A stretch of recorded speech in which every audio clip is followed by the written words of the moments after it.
it's Jamie and Julia here to tell you about the December full moon. I'm Jamie Kale Miller. I'm in Berkeley, California. And I'm Julia Mijas in San Francisco. And let us show you this full moon. So we've got, as is typical for a full moon, sun and moon opposed each other. It always happens that way. That's what defines a full moon. And Julia, as you're fond of saying, full moons are very relational because they contain this opposition. This particular one, being placed in Gemini, is going to bring up, strong emotions that are nonetheless, we're going to want to deal with them intellectually, cerebrally. This moon might be accompanied by a lot of chatter and conversation. We might find ourselves overthinking our emotions.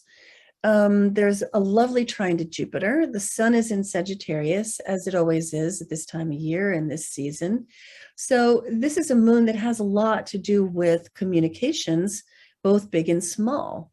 The Sagittarius placement of the sun brings in themes like broadcasting and the broader media, your big voice that you use to broadcast ideas to the world at large. And then Gemini's placement of the moon brings in the idea of communications just between two people, or the thoughts that hop around between the two halves of your brain. So we're calling this one Broadened Minds Gain Bigger Hearts. And that has a lot to do with the wonderful placement of Jupiter here in a trine to that moon. Jupiter brings in qualities and themes of tolerance and open-mindedness and a willingness to consider points of view that are, different from your own, like an openness to other points of view.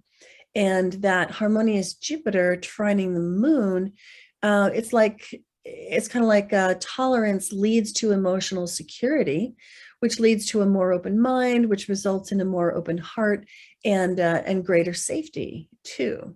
Julia, what are your thoughts about this moon? This particular moon actually seems there's some similarities to the eclipse in November. That the aspects from Jupiter in there's that Gemini Sagittarius axis that's highlighted too.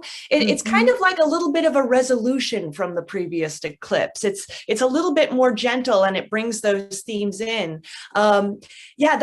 It's also very nice to see the sun in Jupiter's sign, and there's that strong reception with a very, very lucky kind of optimistic. This is a very upbeat full moon. It's very happy. Yeah, and I love that you mentioned the eclipses because we're out of eclipse season now, thank goodness. Ooh. But in that eclipse, Jupiter was squaring the sun and moon, which were in 27 degrees of their signs at the time. And so that was, kind of an opinionated, cram it down the other guy's throat sort of a moon. But this one is much more tolerant and has more of, I think, a listening vibe. I think it has lots of wisdom to dispense, and you may get into those conversations where people are sharing their opinions, but it doesn't have the same pressure behind it. Yeah. So I agree. This could be the resolution of, some of those more difficult conversations that may have come up during that eclipse last month during the full moon. Yeah, wonderful full moon for learning new things too. All these signs with Gemini, with Sagittarius, and also Jupiter, which has a lot to do with learning. It represents higher education. So there's a lot of I feel like this is a great full moon for learning something new or even traveling. Great full moon for traveling under.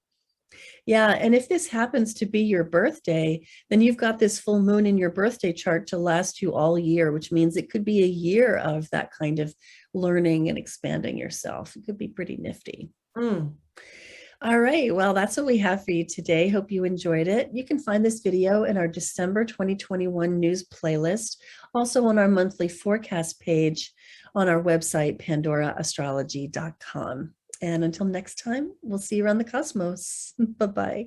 Bye.